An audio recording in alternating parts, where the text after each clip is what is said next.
ये महिला शिक्षा मंत्री से मिल रही थी और ये मंत्री वास्तव में उन 3 लोगों में से एक था जिन्होंने उसकी बेटी की हत्या की थी। इससे पहले कि वह संभल पाता, लिसा ने फुर्ती से अपने बैग से साइलेंसर लगी पिस्तौल निकाली और सीधे मंत्री के दिल में गोली मार दी। फिर एक चौराहे पर उसने पुलिस कमिश्नर को भी ढेर कर दिया और अंत में कोर्ट हाउस के वॉशरूम के अंदर एक जज भी उसकी गोलियों का शिकार हो गया। कटघरे में खड़ी लिसा को देखकर जज हैरान और उलझन में था।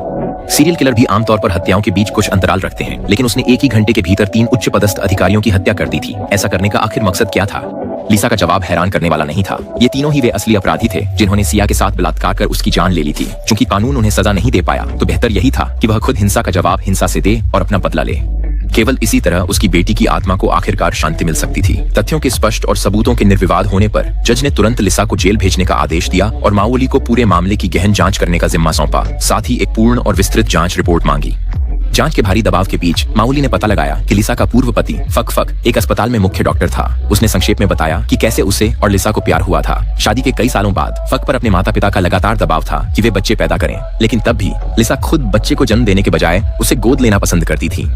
अंततः उनकी शादी टूटकर बिखर गई, जिसका सीधा सा मतलब यह था कि उनकी कोई संतान थी ही नहीं। ये सब सुनकर माओली पूरी तरह से दंग रह गया। गहन जांच पड़ताल में यह पता चला कि लिसा के पड़ोसी और सहकर्मी सिया के अस्तित्व के बारे में जानते तो थे, मगर किसी ने भी उसे कभी अपनी आंखों से देखा नहीं था।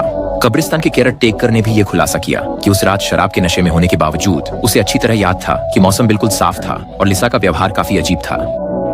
खाली हाथ होने के बावजूद वह किसी को गोद में लिए होने का नाटक कर रही थी।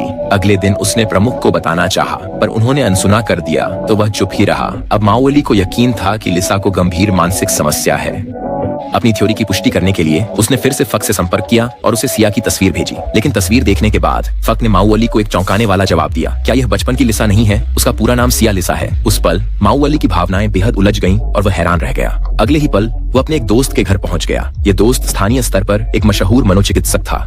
पेशेवर दृष्टिकोण से उन्होंने एक व्याख्या दी। पूरी संभावना थी कि लिसा ने बचपन में गंभीर आघात झेला था और उस आघात के प्रभाव में उसे मतिभ्रम संबंधी मानसिक विकार हो गया था। इस स्थिति से जूझ रहे मरीज अक्सर वास्तविकता और कल्पना के बीच अंतर करने में संघर्ष करते हैं। वे अक्सर काल्पनिक स्थितियों को वास्तविक जीवन में ले आते हैं और दृढ़ता से मानते हैं कि वे स्थितियां वास्तव में मौजूद हैं। लेकिन इससे माओली और भी अधिक भ्रमित हो गया। अगर सिया सिर्फ लिसा की कल्पना की उपज थी, तो उन 3 मृत व्यक्तियों द्वारा किए गए हमले को कैसे समझाया जा सकता है? जवाब में मनोचिकित्सक ने एक साहसिक सिद्धांत पेश किया। चूंकि मरीज अपनी कल्पना के लोगों और घटनाओं पर पूरी तरह विश्वास करते हैं, इसलिए उनसे सीधे सवाल पूछने से शायद ही कोई नतीजा निकलेगा। सच्चाई का पता लगाने का एकमात्र तरीका सम्मोहन चिकित्सा था, क्योंकि यही एकमात्र ऐसा तरीका था जो मरीज की अवचेतन यादों को खंगाल सकता था।